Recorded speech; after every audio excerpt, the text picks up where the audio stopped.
Jadi gini, saya cerita dari awal perkenalan sama Mas Made ya. Saya kenal itu tahun 99-2000. Pada saat itu saya nggak tahu kalau Mas Made ini ternyata punya jiwa seni yang sangat luar biasa besar. Saya nggak tahu sama sekali.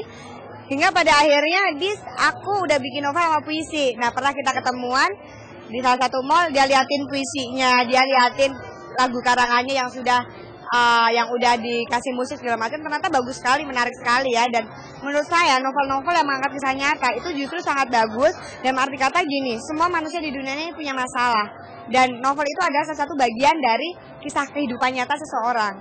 Jadi maksud saya di sini bagusnya karena bisa mensupport orang itu. Itu ada satu contoh pelajaran, kalau kita begini hasilnya begini.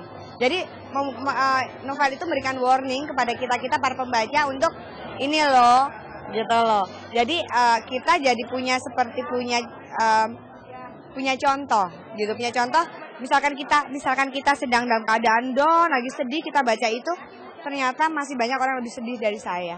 Ternyata masih banyak orang lebih susah dari saya. Masalahnya lebih berat dari saya. Akhirnya kita jadi termotivasi, tersupport untuk yang tadinya gimana kita merasa ada teman gitu. Dengan mungkin ada juga orang yang bilang gila ya kayak kisah saya gitu.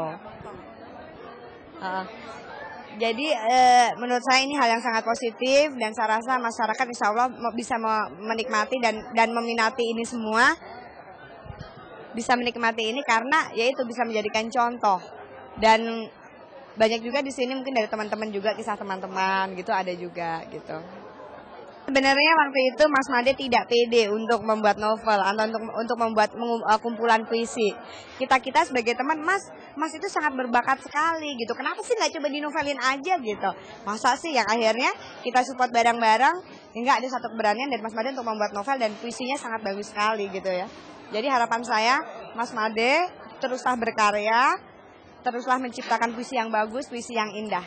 Pokoknya sukses terus buat Mas Made. Sukses ya.